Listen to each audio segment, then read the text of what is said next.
어떤 분이 목사를 이야기하면서 목사가 해야 되는 사명 가운데 하나는 그 시대를 성도들에게 바르게 깨우쳐 주어서 그 시대에 맞는 신앙 고백과 그 시대에 맞는 삶을 살도록 일깨워 주는 것이 목사의 귀한 사명이다 하는 말씀을 하셨습니다. 저는 그 글을 읽으면서 굉장히 공감하면서 과연 내가 우리 성도들에게 이 시대를 가르쳐주는 목사인가, 또 이 시대 속에 성도를 깨울 줄 아는 목사일까, 또 이 시대를 성도들이 바로 인식하고 이 시대에 맞는 신앙생활을 하고 있는 것인가, 그 부분에 대하여 생각을 할 수밖에 없었고, 이 부분에 있어서 우리는 이 시대에 대하여 주님의 말씀을 통하여 다시 한번 우리의 눈에 어둠이 물러가고 말씀의 빛이 비추어져서 이 시대에 주님을 바로 보고 우리 자신을 깨우고 우리 자신의 삶을 바로 세울 수 있는 귀한 교훈을 이 말씀을 통해서 꼭 주시기를 소원해 봅니다. 성경에 보면은 말세에 관한 이야기를 주님이 참 많이 말씀하셨고, 제자들도 말세에 대한 관심 때문에 예수님께 질문을 많이 던진 주제이기도 합니다.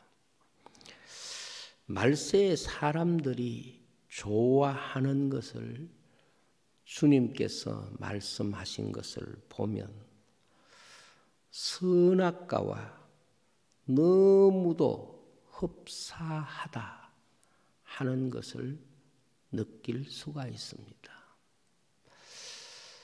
왜 아무것도 부족한 것이 없었고 하나님이 창조하신 모든 것을 다 얻었음에도 불구하고 선악과를 보는 그 순간에 아담은 하나님의 말씀을 저버리고 하나님이 하지 말라고 하는 이 선악과에 손을 대고 결국은 그것 때문에 하나님께서 심판하시는 죄인이 되는 자리에 서게 되었다 하는 것입니다.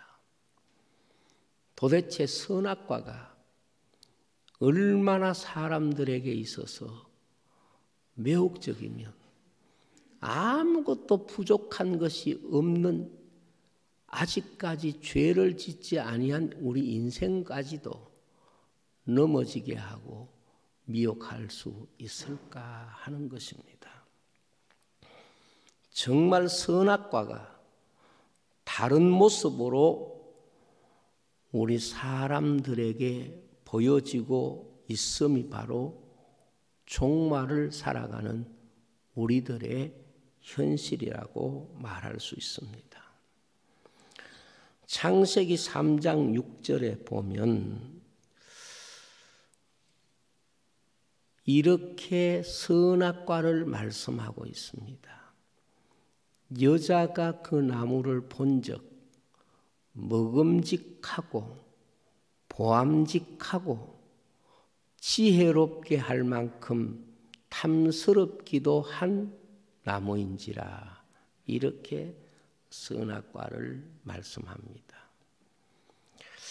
여기 선악과가 가지고 있는 첫 번째 사람의 마음을 미혹했던 주제가 뭔고 하면 먹음직하고 하는 말씀입니다. 그런데 성경에 누가복음 17장 27절로 30절에 보면 예수님께서 종말을 이렇게 설명합니다. 노아가 방주에 들어가던 날까지 사람들이 먹고 마시고 장가들고 시집가더니 홍수가 나서 그들을 다 멸망시켰으며 또 롯의 때와 같으리니 사람들이 먹고 마시고 사고 팔고 심고 집을 짓더니 롯이 소돔에서 나가던 날에 하늘로부터 불과 유황이 부어듯 하여 그들을 멸망시켰느니라. 인자가 나타나는 날에도 이러하리라. 이렇게 예수님이 말씀하셨어요. 선악과의 첫 번째 주제, 먹음직하고 하는 이 주제와 종말 사람들의 삶의 모습이 그대로 연결되어 있다는 것을 볼 수 있습니다.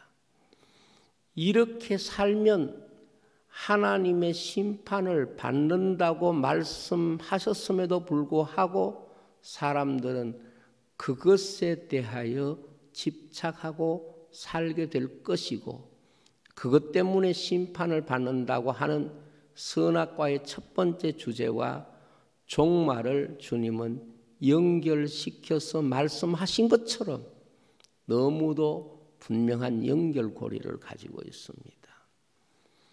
그 다음 보암직하고 그랬습니다. 보암직하고가 무엇일까요? 보고 즐기는 문화, 즉 오늘 이 세대가 가지고 있는 여행 문화와 너무도 분명한 연결고리를 가지고 있습니다. 다니엘서 12장 4절에 보면 종말에 대하여 다니엘을 통하여 이렇게 말씀합니다. 다니엘아, 마지막 때까지 이 말을 간수하고 이 글을 봉함하라. 많은 사람이 빨리 왕래하며 지식이 더하리라. 여기 많은 사람이 빨리 왕래하며 하는 요 말씀이 뭔고 하면 여행 문화입니다. 정말에서 보암직하고 하는 것이 바로 종말 사람들이 가지고 있는 삶의 형태를 우리에게 보여주는 대단히 중요한 말씀이라고 볼 수 있습니다. 그 다음에 지혜롭게 할 만큼 그랬습니다.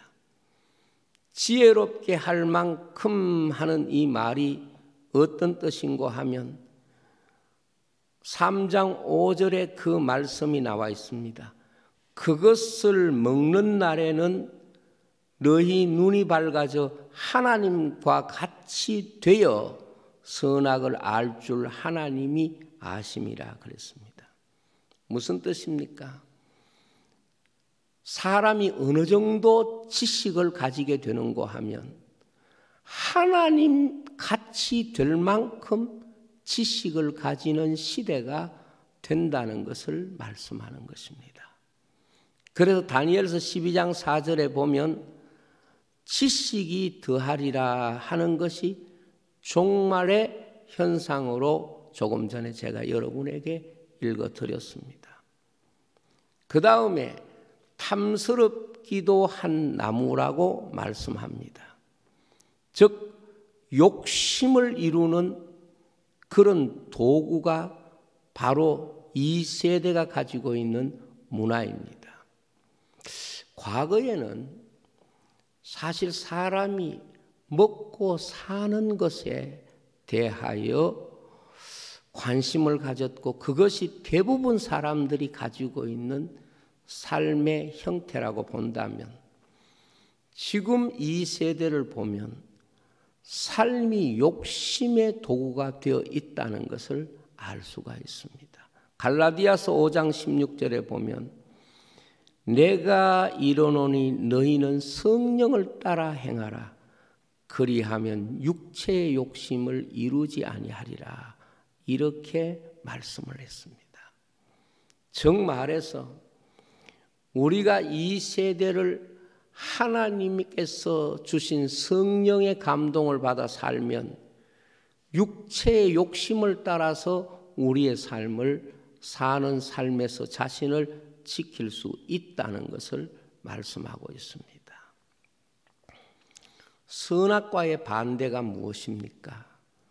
선악과의 반대가 바로 생명나무입니다. 창세기 3장 22절에 보면 여호와 하나님이 이르시되 보라 이 사람이 선악을 아는 일에 우리 중 하나같이 되었으니 그가 그의 손을 들어 생명나무 열매도 따먹고 영생할까 하노라 그렇게 말씀합니다.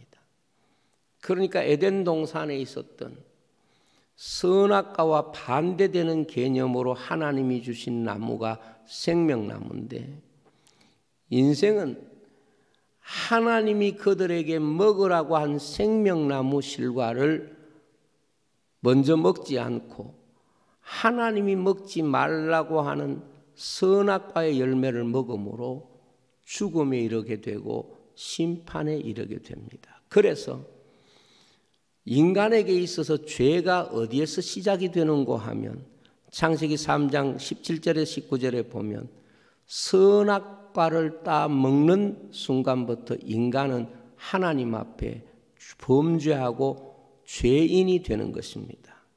그래서 아담에게 아내의 말을 듣고 내가 내게 먹지 말라 한 나무의 열매를 먹었은즉 땅은 너로 말미암아 저주를 받고 너는 내 평생에 수고하여야 그 소산을 먹으리라. 땅이 내게 가시덤불과 웅큼퀴를 낼 것이라. 내가 먹을 것은 밭의 채소인즉 내가 흙으로 돌아갈 때까지 얼굴에 땀을 흘려야 먹을 것을 먹으리니 내가 그것에서 취함을 입었음이라. 너는 흙이니 흙으로 돌아갈 것이니라 하시니라. 그랬습니다. 자, 그러면 선악과의 반대 개념이 뭘까요? 선악과의 반대 개념은 생명나무인데 오늘 우리가 이 선악과가 가지고 있는 가장 중요한 영적 고리가 이 종말 세대의 문화라고 아까 제가 말씀을 드렸는데 바로 이 종말 세대의 이 타락한 육체 중심의 문화에서 우리를 구원하는 진정한 하나님께서 약속이 어디 있느냐? 그것이 바로 십자가입니다. 그래서 오늘 우리에게 있어서 선악과의 반대 개념, 죄에 대한 반대 개념, 이것이 바로 십자가입니다. 그래서 우리가 비록 하나님 앞에 죄인일지라도 하나님 앞에 나아가기만 하면 하나님께서 우리를 구원해 주시는 놀라운 은혜가 십자가를 통하여 주신 하나님의 약속인 것입니다. 갈라디아서 5장 24절에 보면 그리스도 예수의 사람들은 육체와 함께 그 정욕과 탐심을 십자가에 못 박았느니라 그렇게 말씀을 하셨습니다.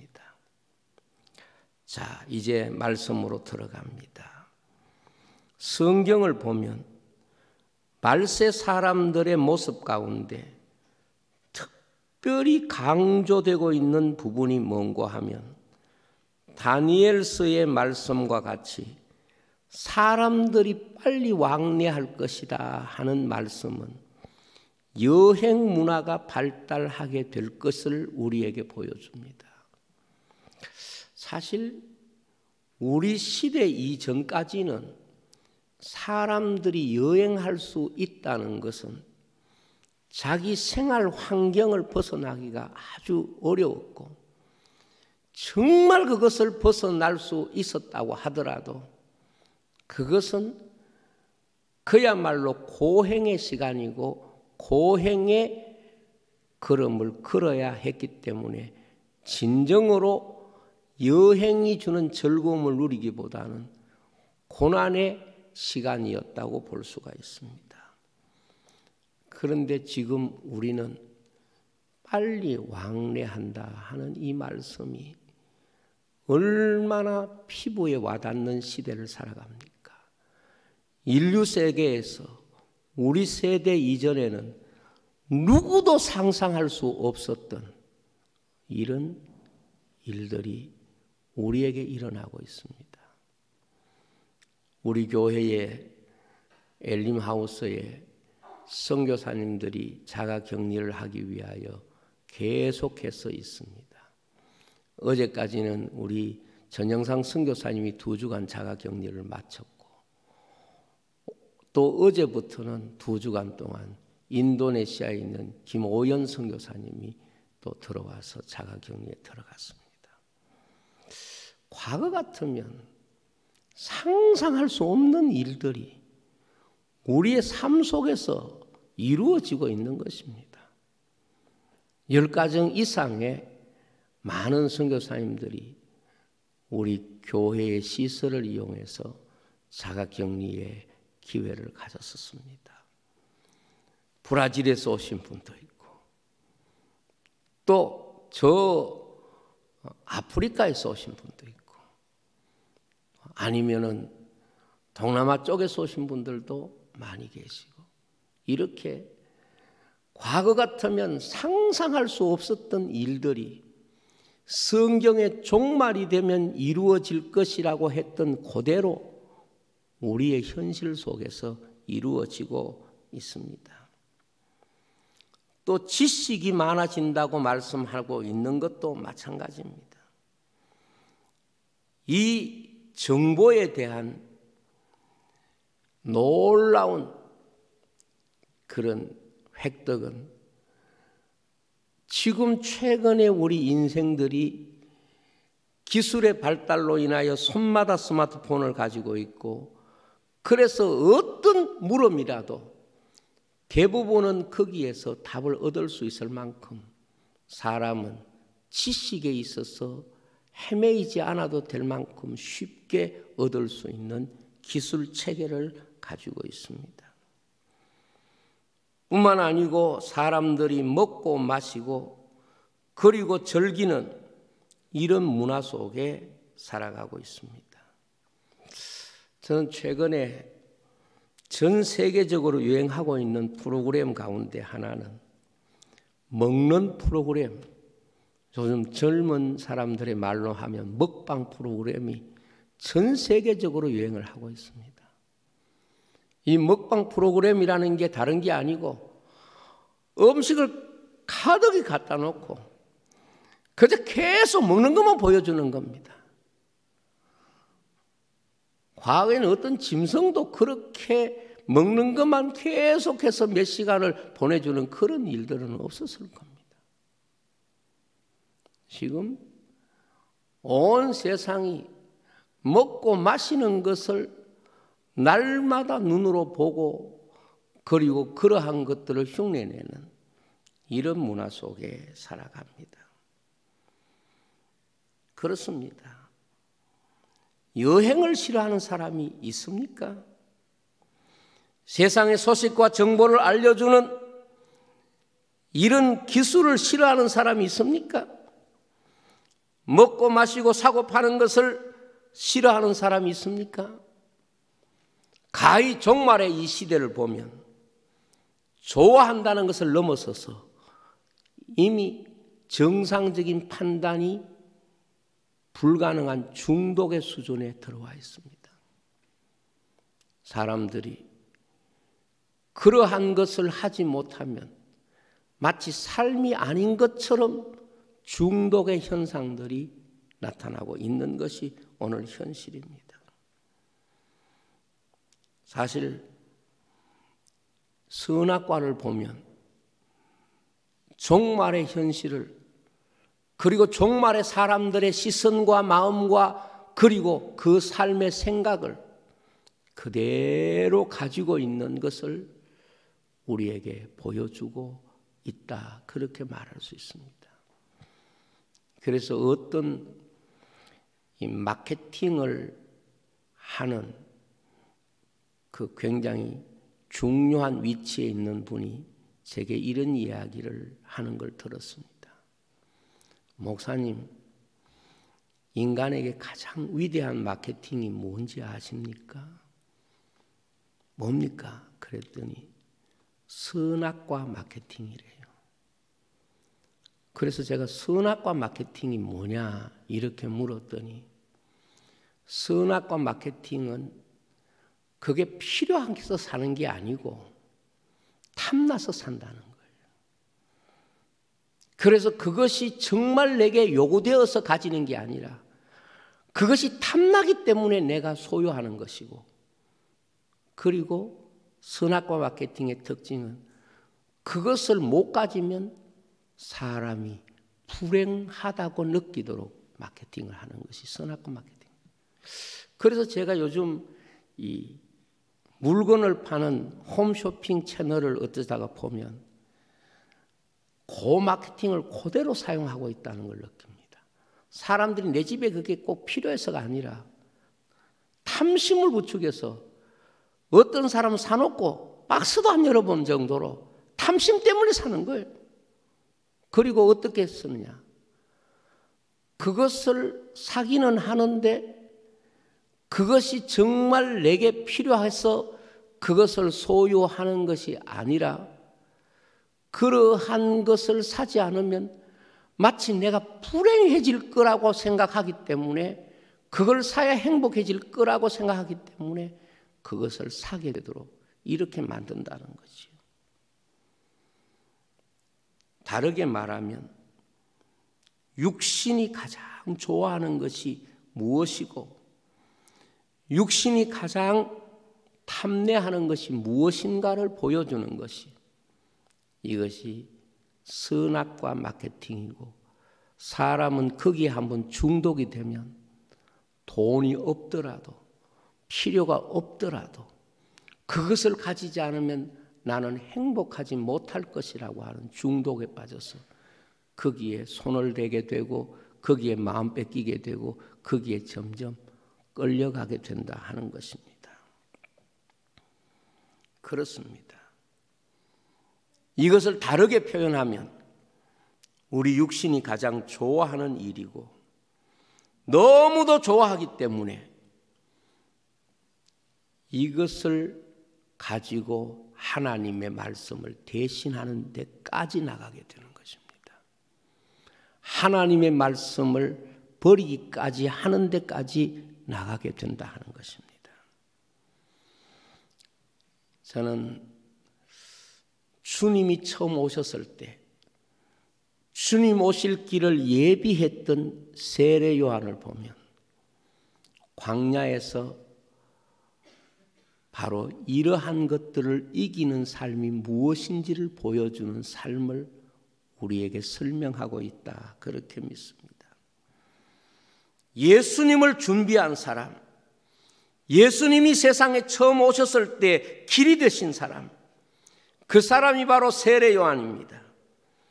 요한은 성경을 보면은 옷은 약대털 옷을 입고 먹는 것은 메뚜기와 석청을 먹었더라.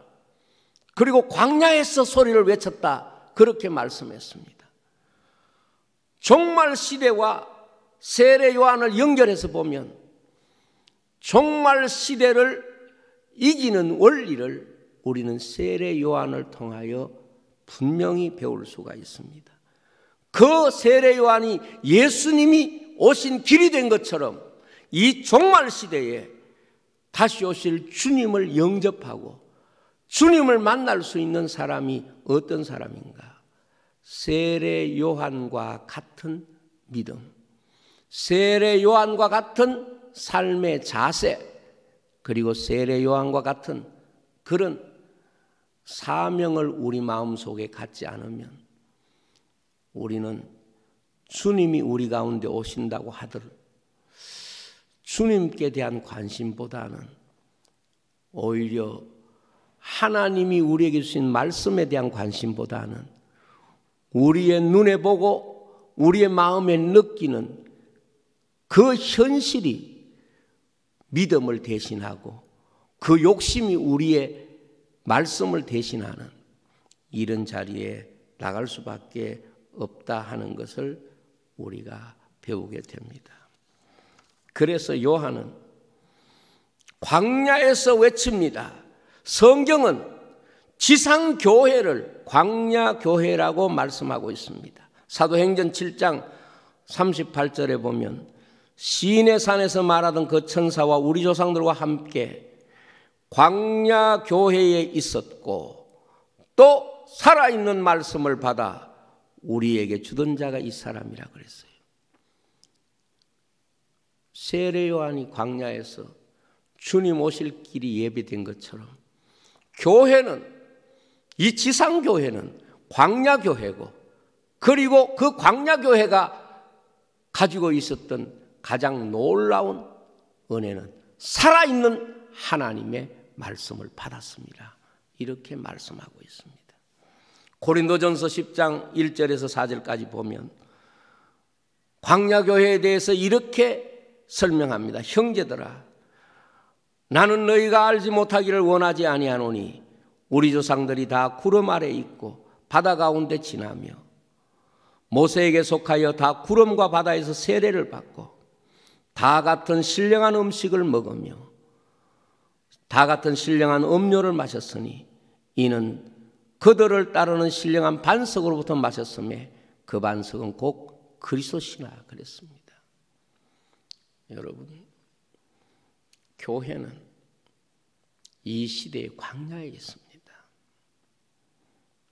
광야는 육신적으로 볼 때는 가장 힘든 곳입니다. 그러나 광야는 영적으로 보면 가장 풍성한 곳입니다. 광야는 육신적으로 보면 많은 것을 포기해야 갈 수 있는 곳이고, 영적으로는 날마다 하나님의 말씀의 인도를 받는 곳이 광야교회입니다. 이 종말 시대에 우리가 어떤 믿음을 가져야 될까? 우리가 어떤 사람인가? 우리는 광야교회에 있는 하나님의 백성인 줄로 믿습니다. 그래서 세례 요한이 광야에서 주님 오실 길을 예비했듯이 종말 시대에 주님 오실 길을 예비하는 진정한 교회는 광야 교회여야 한다는 사실을 우리에게 보여줍니다.